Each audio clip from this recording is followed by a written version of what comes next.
بسم اللہ الرحمن الرحیم۔ یہ ایک ویڈیو سے متعلق سوال ہے۔ ایک ویڈیو میں یہ دعویٰ کیا جا رہا ہے کہ ایودھیا کے اندر حضرت شیش علیہ السلام جو حضرت آدم علیہ السلام کے بیٹے تھے، ان کی قبر اور ان کا مزار دریافت ہوا ہے۔ تو سوال یہ ہے کہ اس بات میں کتنی سچائی ہے؟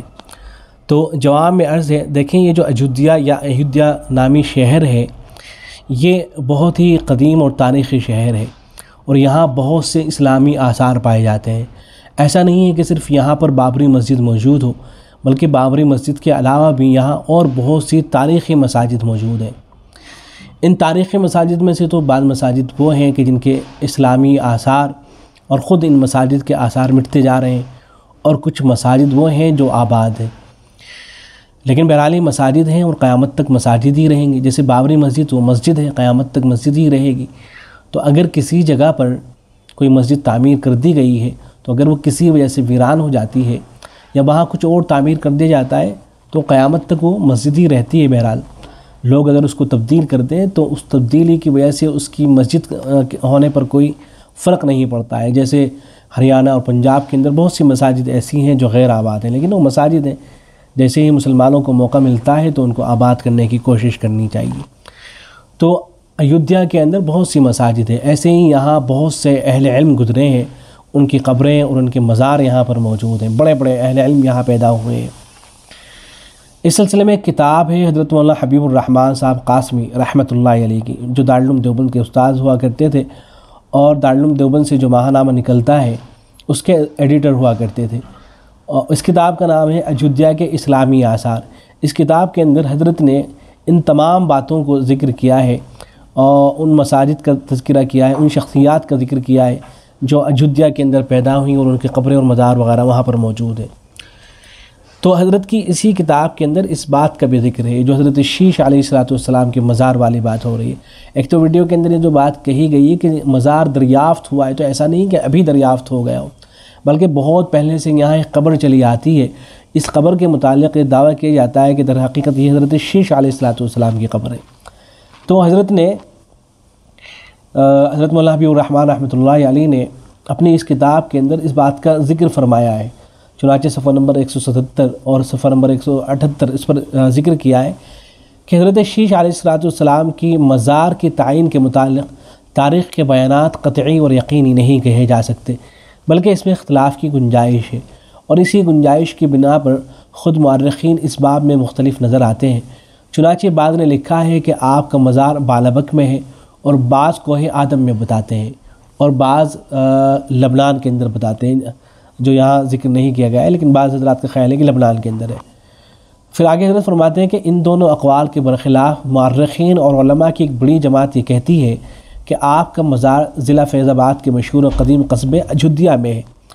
ایودھیا کے ایک بزرگ مولوی عبدالکریم نے بہت سارے حوالے اپنی کتاب تاریخ پارینہ مدینۃ الاولیاء میں اکٹھا کر دیے ہیں، جسے ان کے نبیر مولوی عبدالغفار بن مولوی عبدالقادر نے گم گشتہ حالات ایودھیا میں نقل کیا ہے۔ مولوی سید عابد علی وحدی الحسینی قاضی بھوپال نے بھی اپنی تالیف ہندوستان اسلام کے سائے میں اس کتاب کے اندر اپنی جانب سے کچھ اضافے کے ساتھ مولوی عبدالکریم صاحب کی فراہم کردہ معلومات جمع کر دی ہیں۔ آگے فرماتے ہیں کہ حضرت فرماتے ہیں کہ ان کے کچھ اقتباسات نقل کر رہے ہیں۔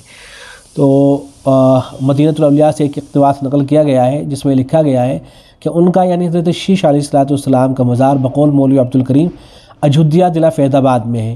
یہ مزار مبارک اس ٹیلے کی دکن جانب میں ہے، جس کو اہل ہنود منو پربت کہتے ہیں۔ یہاں سالانہ بڑا میلہ لگتا تھا۔ اہل تحقیق سنسکرت نے بتایا ہے کہ منو کے معنی آدم کے ہیں۔ پھر آگے لکھا گیا ہے، مولانا وحدی صاحب یہ کہتے ہیں کہ منو کے معنی آدم کے ہیں، اسی سے آج کل منوش یعنی آدمی، مانوتا یعنی آدمیت اور انسانیت شائع و ضائع ہے، اسی لیے منو پربت کا مطلب کوہ آدم کے ہیں، کیونکہ حضرت شیش علیہ السلام آدم ثانی ہے، اس لیے اس نام سے یہ پہاڑی موسوم اور مشہور ہوئی۔ پھر اس کے بعد حضرت نے ایک بعض حوالے اور ذکر کر رکھے، حضرت مولانا حبیب الرحمن صاحب نے ایک حوالہ جو مشہور و معروف کتاب ہے آئین اکبری، اس کا بھی نقل کر رکھا ہے۔ آئین اکبری کے اندر بھی یہ بات لکھی گئی ہے کہ حضرت شیش اور حضرت ایوب علیہ السلام کی قبر عود میں ہے، اور ایسے ہی حضرت شیخ عبدالحق محدث دہلوی رحمۃ اللہ علیہ ان کے حوالے سے ایک اثر بھی ذکر کیا گیا ہے، جس میں یہ ہے کہ قال ان فی الہند بلد اسمہا اود فیہا قبر النبیین شیش و ایوب علیہ السلام، ہندوستان میں ایک شہر ہے جس کا نام اودھ ہے، اس کے اندر 2 نبیوں حضرت شیش اور حضرت ایوب کی قبریں ہیں، لیکن یہ جو اثر ہے موضوع اور من گھڑت ہے۔ تو یہ تو ایودھیا کے اسلامی آثار نامی جو کتاب ہے اس میں جو اقتباسات نقل کیے گئے ہیں ان کا ذکر ہے۔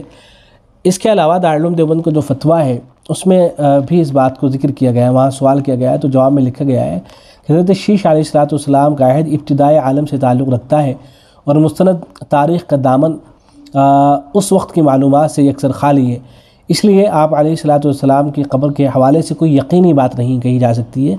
البتہ مورخین کی ایک بڑی جماعت نے قدیم کتب سماویہ جو تحریف شدہ ہیں اور دیگر قرائن و شواہد کی روشنی میں بتلایا کہ آپ کی قبر ہندوستان کے یو پی کے ضلع فیض آباد کے مشہور معروف قدیم قصبے ایودھیا میں ہے، لیکن بعض مورخین نے اس کے برعکس آپ کی قبر بالابک میں اور بعد میں کوہ آدم سرندیب میں ہونے کی بات کہی ہے۔ پھر آگے حضرت کی کتاب کا ذکر کر دیا گیا ہے۔ بہرحال تو مختلف اقوال ہیں، بعض مورخین کی رائے یہ بھی ہے کہ حضرت شیش علیہ السلام کی قبر وہاں پر موجود ہے، تو یہ جو قبریں نظر آتی ہیں، مزار وغیرہ نظر آتا ہے، تو بعض حضرات نے اس بات کو لکھا ہے، تو یہاں پر یہ جو قبر ہے موجود ہے اس کے بارے میں بہرحال یہ دعویٰ کیا جا سکتا ہے، لیکن چونکہ کوئی مستند حوالہ موجود نہیں ہے اس لیے یقینی طور پر کچھ بھی نہیں کہا جا سکتا ہے، یقینی طور پر یہ کہنا مشکل ہے کہ جو قبر ہے یہ حضرت شیش علیہ السلام ہی کی ہے۔ امید ہے کہ بات واضح ہو گئی ہوگی۔ السلام علیکم ورحمۃ اللہ۔